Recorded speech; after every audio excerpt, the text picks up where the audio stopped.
Hello, hi guys! Magandang hapon sa inyo lahat. This is Chin from Masagari Channel, a faith healer o Mata reader. So ngayong hapon natutugyan natin na nagsasabihin sa inyo ng ating mga gabay. This is Archangel Michael messages for the sign of Capricorn. So Capri, welcome to my channel. So Capricorn, ano kaya ang messages, advices sa'yo ng ating Archangel Michael, ang ating mga hagilap for today's video? Kano naman kaya energy o kaganapan sa buhay ng mga Capricorn ng ating mga hagilap? So guys, this reading is a general reading lamang, hindi lahat makaka-resonate. Kunin lamang po ang makaka-relate sa inyo and comment down below kung kaninong energy ang ating nasagap. And of course, maraming salamat po sa mga walang sawang pagsuporta sa aking channel, lalong-lalo na hindi nag-skip ng ads. Naway pagpalain po kayo ng may kapal, siksik-digdig nag-uumapaw ang biyayang manubalik sa inyo, no? So guys, umpisahan na natin ang laban for the sign of Capricorn. Angel Spirit Messages, bigyan mo ka ng pasabog-bulabog na mensahe para sa mga kapatid nating Capricorn. Capricorn, bigyan mo ka ng bulabog at pasabog. Guarded and protected. So you are also guarded. Your children are watched over by angels. So some of you ginagabayan daw ang iyong mga anak, no, ng ating mga gabay. And of course, lean on God and angels support you, no? Magtiwala lang kaya at sa ating Panginoon na, kumbaga, sinusuportahan ka ni God, no? Rather ng ating mga anghel. And of course, it's time to leave the unhealthy situation. So, ibig sabihin dito, kailangan mo na raw kumawala sa mga hindi magagandang gawain or just sa sitwasyon mo na alam mo nagdadala lang sa'yo ng toxicities and negativities, no? Kumbaga, kailangan mo ng tigilan at kailangan mo ng umalis, lalo-lalo na sa mga toxic friends, toxic relatives, toxic family, toxic relationship. And of course, there's a new beginning and fresh start. No? Magkakaroon ka ng panibagong buhay, panibagong eksena, at panibagong bukas, no? And let's see paano natin siya ihimay-himayan, at paano natin siya ma-elaborate, at paano natin siya mailalahad sa iyo ng maayos. So, Angel Spirit Messages, bigyan mo ka ng pasabog at bulabog, at para malaman natin ang kahulugan at kahalagahan ng mensahe ni ating Archangel Michael. Angel Spirit Guides, give me information. Okay, there is a white nomen. So, there is a divinity, no? In a good energy. Wow. And because there is a Ten of Cups, there's a happiness. So, ibig sabihin dito, kumbaga, there is a divine timing or divine, divine guidance, no? Kumbaga, there's a Ten of Cups na magkakaroon ka ng kaligayahan in all aspects, no? And because there's a Page of Pentacles, there's a manifestation and new plan. So, ibig sabihin dito, magplano ka at may mga bagay na magandang sisimulan na, no? At may mga bagay na dapat mong simulan. And of course, there's a Three of Cups, there's a celebration, no? Magkakaroon ka raw dito ng celebration. At, and of course, there's a social collaborations. And of course, there's justice card. There's a balance. Magkakaroon ka ng hustisya rather, no? And of course, magkakaroon ka raw ng balance dito. At makukuha mo yung justice na para sa'yo. And of course, there's a Page of Wands, there's a good news. May magandang balita daw dito, no? And of course, what is the white nomen? Because there is a Three of Wands. So, waiting for a result to waiting for a ship, no?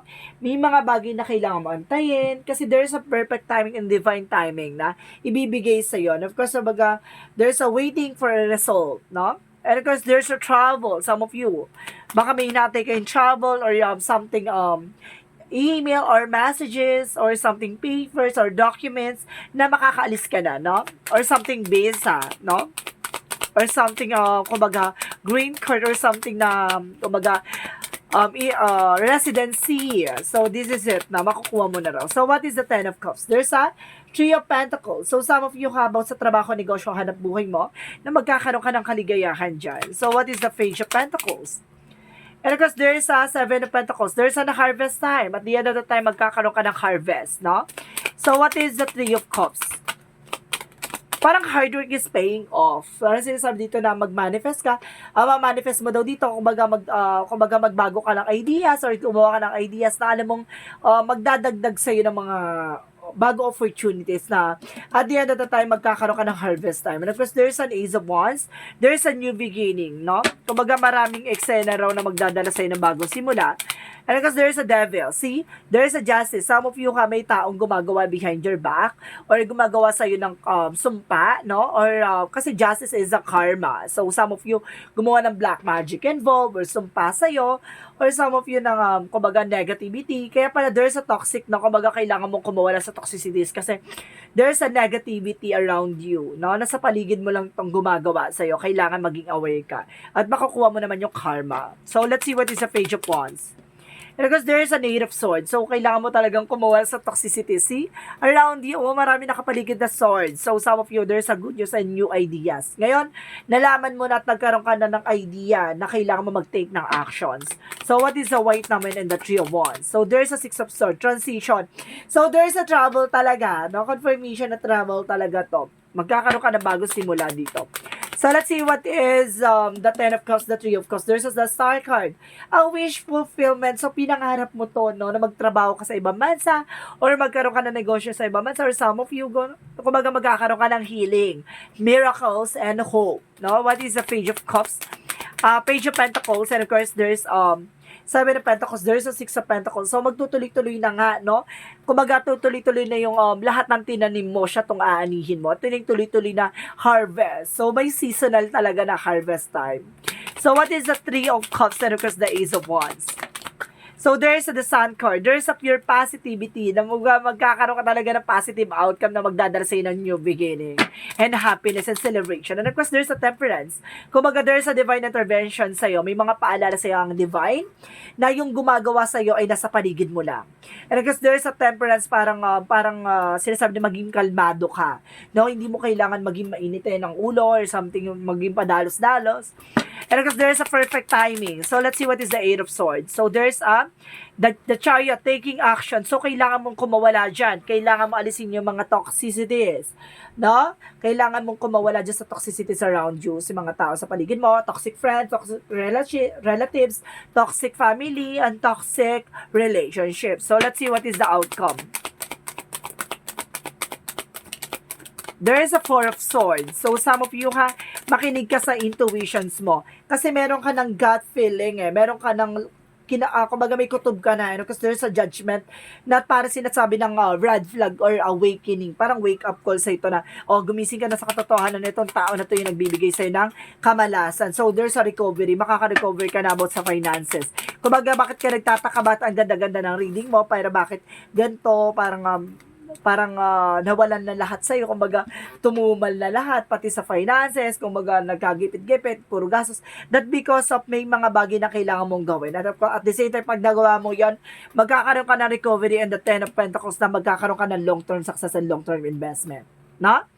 So, let's see what is Love Oracle card.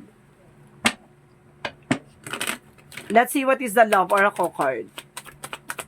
And of course, sinasabi dito, there's a butterfly. So, there's a growth and expansion. And of course, a healing. Magkakaroon ka ng healing dito and transformation. And then some of you, there's a wedding. No? There's a union or something na magkakaroon kayo ng everlasting promises or ikakasal talaga kayo. And of course, there's a seductions. So, there's an attraction. So, talagang malaki ang gusto sa ito ng tao na to. No? Malakas ang tama sa'yo. No? So, let's see what is the Yin and Yang Oracle card. At saka kailangan mo na rin humarot, no? Some of you baka nagkakaedad ka na, tapos wala ka pa rin love life. Humarot ka, malalanta ka. Naku, hindi pwedeng ganyan. So, let's see what is the Yin and Yang Oracle card. There's a chemistry. Some of you itong tao na may talagang chemistry kayo, no? Talagang may, di ba, may kilig. And of course, there is a regret, no? Baka pagsisiya mo sa uli pag hindi ka mag-take ng action. Sige ko. And of course, don't you worry, there's a twin flame energy. And of course, there is a integration union. So, some of you may balikan, no? May magbabalikan dito or some of you baka may bagong darating, no? Na muling magbabalik ng tunay na pag-ibig. So, let's see what is additional messages for the chakra. There's an instinct. Makikinig ka lagi sa intuitions mo or gut feeling mo. And of course, there's a guilt. Some of you, marami nagagalit sa'yo, naiinis, ganon. Ganon talaga. And of course, there's a services. So, some of you, there's a home service or some of you, there's a public servant or something nagsiservisyo. sa basta there's a services, there's a attachment. So kailangan mong kumbaga tignan muna yung mga bagay na kumbaga pinakikisamahan mo, no? Mabilis ka kasi ma-attach at magtiwala. So kailangan mo munang lakasan ng pakiramdam mo, kumbaga kumbaga kilatisin mo muna, getting to know each other, wag ka munang sunggab ng sunggab, no? And of course, there's an angel of strength, no?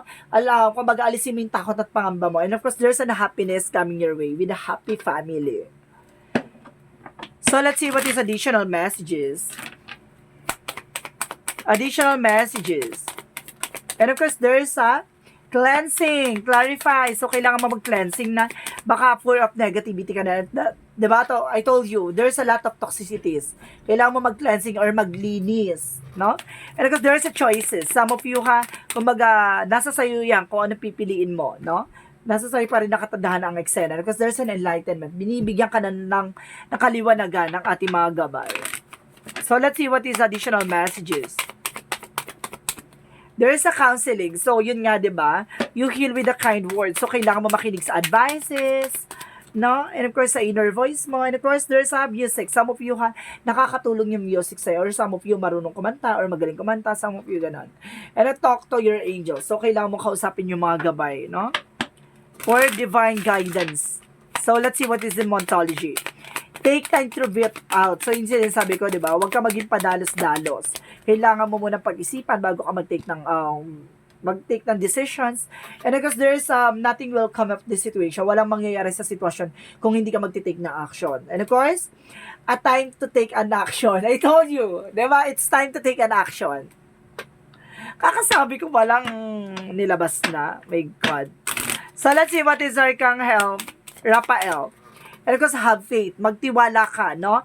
Lahat ng kaganapan sa buhay mo, pinapanood ka lang ng ating Panginoon. Tinitignan lang yung ginagawa mo at pinagagawa mo, no? Let's see what is additional messages.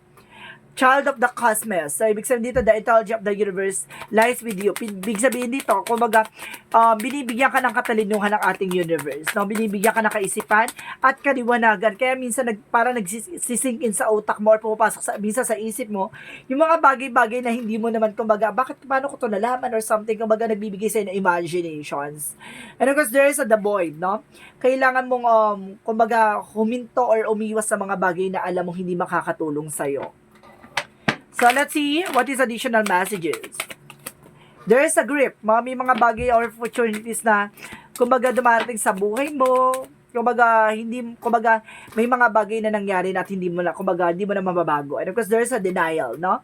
Kumbaga, i-acknowledge mo yung fear, replace mo yan ng awareness, no? Let's see what is the angel's number. What is the angel's number? There is a 77. I am the flow. So, ibig sabihin dito, your purpose flows from within you, and everything that is unfolding or being revealed to you is a part of your purpose. A state of peace and calmness in your soul. So, ibig sabihin panatiling kalmado, no? Sumabay ka lang sa agos ng eksena. Hindi mo kailangan i-block o hindi mo kailangan pigilan. Basta sumabay ka. Surrender to the divine. So, let's see what is a Jesus loving quotes.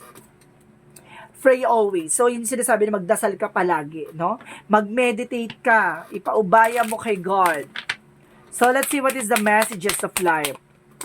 I have faith in life. So, sinasabi dito, today I give myself to life. I live in the here and now without concern for tomorrow. Because God is always near and will never let me fall. My faith surrounds me with the light. No matter the circumstances, I let go having faith that life is always provide that is most beneficial for my soul. So, sinasabi dito, nagsusurrender ka na kay God, no? Kung ano man ang mangyari sa mga bagay na susunod na panahon at susunod na pagkakataon sa mga susunod na araw, kumaga pinagkakatiwala mo na ang buhay mo sa ating Panginoon, sa ating may kapal, no? Kaya yung sinasabi na, sumabay ka sa agos, wag mong i-block yung mga mangyayari, no? Wag mong pigilan, wag mong pangunahan, basta sumabay ka sa indayog at agos ng buhay. buhay. At magtiwala ka at gawing mo sentro si God sa lahat ng pinagagawa mo sa buhay mo. Ganun lang yon. So guys, this is Archangel Michael messages for the sign of Capricorn. This reading is a general reading lamang, hindi lahat makaka-resonate. Kunin lamang po ang makaka-relate sa inyo and comment down below kung kaninong energy ang ating nasagap. And of course, maraming salamat po sa mga walang sawang pagsuporta sa aking channel. Lalong-lalo na hindi nag-skip ng ads, naway pagpalain po kayo ng Diyos at may kapal. Siksik-liglig nag-uuma po ang biyaya manubalik sa inyo. Maraming salamat po guys. And see you in the next video. Bye-bye and babush.